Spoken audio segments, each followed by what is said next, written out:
जय हिंद दोस्तों। आज का जो टॉपिक है वो तुम्हारे लिए बहुत ज़्यादा महत्वपूर्ण होने वाला, अवेयरनेस के, हेल्थ के अवेयरनेस के पॉइंट ऑफ व्यू से। तुमने अपने आसपास में देखा होगा कुछ लोगों की आंखें अभी दुखने आ गई है ना, कुछ की लाल हो गई, कुछ की खुली नहीं रही।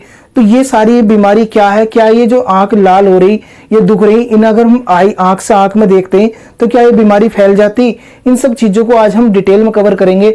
ये भी देखेंगे कि ये बीमारी हो क्यों रही है, इसका इलाज क्या है और इससे रोकथाम हम कैसे कर सकते हैं। तो अब इस लेक्चर की शुरुआत करते हैं। तो दोस्तों, पहली चीज तो ये समझ लो, हमारी जो ये आंख है, तुम देख रहे हो ये आंख, इस आंख का जो सफेद एरिया, तुम्हें व्हाइट एरिया दिखाई दे रहा है, तो इसे कवर करने के लिए एक झिल्ली होती है जिसे बोलते हैं हम कंजक्टिवा, है ना। ये पलक के नीचे भी होती है, यहाँ पर आंख के नीचे बिल्कुल यहाँ पे भी होती है। तो यहाँ पे अगर ये संक्रमित हो जाती तब जाकर हमारी आंख में सूजन आती, या हो सकता है वो लाल हो जाती। ये तुमने देखा होगा पिंक हो जाती, इसे पिंक आई के नाम से भी जानते हैं। इस रोग को किसके नाम से जानते हैं? पिंक आई के नाम से भी जानते हैं। तो दोस्तों देखते हैं इसके वायरस को। इसके वायरस को बोला जाता है कंजक्टिविटीज वायरस। अब ये जो आंख लाल होती है तुम्हारी 3 कारणों से होती मेनली। देखो, पहली कारण, इसे हिंदी में क्या बोलते हैं? नेत्र श्लेष्मा शोथ वायरस। क्या बोलते हैं? नेत्र श्लेष्मा शोथ वायरस के नाम से जानते हैं। दोस्तों, जो ये आंख लाल हो जा रही ना, ये क्यों हो रही है? कंजक्टिविटीज वायरस की वजह से, जिसे हम बोलते हैं नेत्र श्लेष्मा शोथ वायरस। यानी कि जो पिंक आई हो रही, रेड आई हो रही, आंख सूज रही, इसकी वजह क्या है? नेत्र श्लेष्मा शोथ। ये 3 वजह से फैलता, मेनली बैक्टीरिया की वजह से, वायरस की वजह से, या एलर्जी हो जाती है आंखों में, उसकी वजह से ही फैलता। अब देखो, बैक्टीरियल, इसे पहचानेंगे कैसे कि ये बैक्टीरियल है या ये वायरस से हुआ या एलर्जी से हुआ? तो देखो, बैक्टीरियल जो कंजक्टिविटीज है इसमें क्या होता, यानी कि बैक्टीरियल जो नेत्र श्लेष्मा शोथ है, इसमें क्या होता, आंखों के जो कोने होते हैं यहाँ पे, मतलब यहाँ देखते होंगे तुम, वहां पे कुछ चिपचिपा सा पदार्थ आ जाता और आंखों के अंदर से पीले और हरे रंग का चिपचिपे सा पदार्थ निकलता है ना, और इससे क्या होता, आंखें भी सूज जाती, और इस कंडीशन में क्या होता, पलकें भी चिपकी रह जाती। और ये एक वायरस ऐसा है, अगर देखो, मैं पहले तुम्हें ये बता दूं, जितनी भी तुमने आस पड़ोस में देख रहे हो आंखों के जो मरीज है ना, जिनकी आंखों में ये नेत्र श्लेष्मा शोथ वायरस है, जिसकी वजह से आंख लाल हो रही है या पिंक हो रही, तो देखो, अगर तुम ऐसे व्यक्ति जिसे जो नेत्र श्लेष्मा शोथ से पीड़ित है ना, जिसकी आंख लाल है, अगर तुम उसकी आंखों में देखते हो तो तुम्हें वो वायरस नहीं होने का बिल्कुल भी। लेकिन मान लो तुम्हारा कोई दोस्त है, वो इस रोग से पीड़ित है, उसने अपनी आंखें खुजाई है ना, फिर बाद में तुमसे हाथ मिला लिए, तुमने हैंड शेक करा, तो फिर तुमने क्या करा, उसी हाथ से अपनी आंखों को तुमने भी ऐसा करके छू लिया, कुछ वजह से छू लिया, तो क्या होगा, वो वायरस तुम्हारी आंखों में चला जाएगा। नॉर्मली आई कांटेक्ट तुम कर रहे हो तो ये वायरस नहीं जा रहा, लेकिन अगर तुम छू रहे हो, कोई चीज टच कर रहे हो पीड़ित व्यक्ति की, तो हो सकता है कि ये वायरस तुम्हें भी हो जाए। तो आंखों से आंखों में कोई ऐसा वायरस नहीं जो फैलता हो। तो देखो, बैक्टीरियल कंजक्टिविटी मैंने बताया क्या होगी, आंखों में सूजन आ जाएगी, आंख बंद हो जाएगी और पीला और हरा सा कुछ चिपचिपा पदार्थ निकलेगा, तो उसकी वजह से तुम इसे पहचान सकते हो, है ना।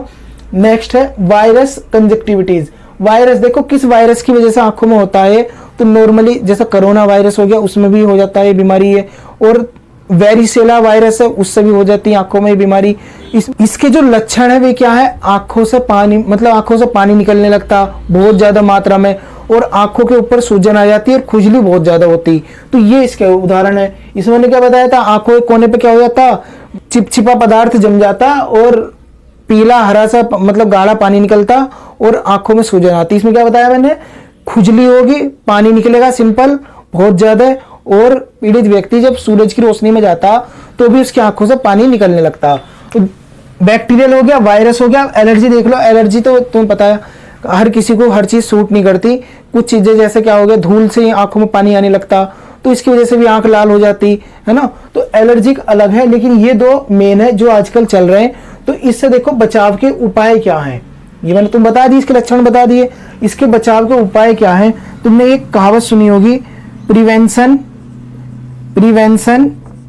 Is better than cure. Prevention is better than cure, ये तुमने जरूर सुना होगा, है ना। अगर नहीं सुना तो मैं बता देता हूं क्या है, कि रोकथाम ही सर्वोत्तम उपाय है। अगर तुम देख रहे हो कि अभी वायरस चल रहा, तुमने देखा सामने वाले व्यक्ति का हो रखा है वायरस, जरूरत नहीं है तुम्हें उससे हाथ मिलाने की, जरूरत नहीं है तुम्हें उसका सामान यूज करने की, कुछ भी सामान है ना वो यूज करने की। ऐसे व्यक्ति के घर भी अगर तुम जा रहे हो तो उसका दीवार हो गई या गेट हो गया, ऐसी चीजें मत छुओ बिल्कुल भी, क्योंकि हो सकता है उसने आंख मली हो, वो आंख मलने के बाद उसने वो उस गेट को छुआ हो या दीवार को छुआ हो, तुमने भी जाकर उसे छू लिया, वो तुम्हारे हाथ पर आ गया और बाई चांस तुमने हाथ को क्या कर रहा अपनी आंख के पास लगा लिया, तुम भी पीड़ित हो जाओगे, है ना। बहुत ज्यादा बीमारी चल रही है, इसे एपिडेमिक घोषणा करने की बात चल रही है। एपिडेमिक मतलब कोई बीमारी अगर किसी एक एरिया में फैल जाती है उसे एपिडेमिक बोलते हैं, और कोई बीमारी अगर पूरे विश्व में फैल जाती है उसे पैंडेमिक बोलते हैं। कोरोना क्या था? पैंडेमिक, है ना। तो prevention is better than cure, समझ में आ गया। मत छो ना। अब तुम तो ये बोल लोगे ना मैंने तो हाथ नहीं मिलाया था उससे, मैं तो उसके केवल घर गया था, है ना, फिर भी मुझे कैसे हो गए। तो मैं बता तो रहा हूँ, अगर तुम उसकी कोई भी चीज छूओगे, बाइक भी छू रहे हो ना इवन, तो तुम्हें वो वायरस हो सकता, क्योंकि तुम हो सकता चांस है कि तुम बाइक छूने के बाद वो हाथ अपने आंखों पर लगाओ। तो बाहर जा रहे हो तो हाथ को अच्छे सैनिटाइज करने के बाद ही कोई अपने घर का सामान छुओ, है ना। अगर तुम्हारे घर में कोई पीड़ित है इस रोग से तो उससे थोड़ी सी डिस्टेंस बनाकर रखो, उसके सामान का यूज ना करो। और जैसे तौलिया हो गया या उसके मतलब चश्मे हो गए, गोगल हो गए, उन्हें भी यूज मत करो। इसका इलाज क्या है? नॉर्मली ये बीमारी 8 से 10 दिन में अपना आप ही सही हो जा रही, कोई दिक्कत ही नहीं है। लेकिन अगर ज्यादा दिक्कत है तो सबसे बेहतरीन उपाय है कि कोई जो नेत्र रोग विशेषज्ञ है उससे जाकर संपर्क करो। ज्यादा अपना इसमें वो दिखाने की जरूरत नहीं है डॉक्टरी की, हाँ हमने निमोली ट्यूब डाल लिया या हमने गुलाब जल डाल लिया, ज्यादा डॉक्टर बनने की जरूरत नहीं है। आंख है ये, अगर कुछ भी हो गया तो खराब हो सकती। तो नेत्र रोग विशेषज्ञ से मिलो जाकर, वो तुम्हें इसके बारे में अच्छी सी राय और तुम्हें अच्छी सी मेडिसिन देंगे ताकि तुम सही हो जाओ। नॉर्मली वैसे 10 दिन में अपना आप ही सही हो जाती है बीमारी। तो तुम समझ गए होंगे ये वायरस क्या था, क्यों फैलता, क्या इसके लक्षण थे, ये भी मैंने तुम्हें बता दिया। अगर इसमें कोई डाउट हो तो कमेंट बॉक्स ओपन है, कमेंट करके मालूम कर सकते हो। लेकिन एक मिनट और सुनो, अभी ये क्या है, देखो ये छूने से फैल रही है ना, तुम जो संक्रमित व्यक्ति है उसे छूओगे तो बीमारी तुम्हें हो सकती। तो ये कैसी बीमारी होगी बताओ? संचारी या गैर संचारी, कैसी बीमारी होगी? कम्युनिकेबल, नॉन कम्युनिकेबल, बताओ कैसी डिजीज हो गई है। तो देखो अगर ये क्या हो रहा, तुम किसी व्यक्ति को छू रहे हो, पीड़ित व्यक्ति है, इसे छू रहे हो, इससे तुम्हें हो जा रही, तो क्या हो गई है? कम्युनिकेबल, एक व्यक्ति से दूसरे व्यक्ति में कैसी हो गई? एक संचारी रोग हो गया ना, ये एक व्यक्ति से दूसरे व्यक्ति में जा रही है, तो कैसे हो गया? संचार हो गया ये बीमारी का। तो ये कैसी हो गई? संचारी बीमारी हो गई। ये क्वेश्चन पूछा जा सकता, कम्युनिकेबल डिसीज हो गई है। लेकिन कुछ बीमारी होती है या किसी को सिर दर्द होता, तुम उससे पूरे दिन उसके साथ खेलो, कुछ भी करो, खाओ पियो, कुछ भी करो, वो उसका सिर दर्द तुम्हारे सिर में नहीं आने वाला बिल्कुल भी। तो ये कैसी हो गई? गैर संचारी हो गई।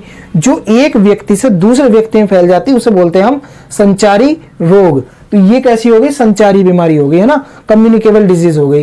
तो दोस्तों आज का लेक्चर तुम्हें कैसा लगा? अगर पसंद आता है लाइक और सब्सक्राइब तो जरूर करना। दोस्तों मिलते हैं फिर नेक्स्ट लेक्चर में, तब तक के लिए थैंक्स अ लॉट, जय हिंद।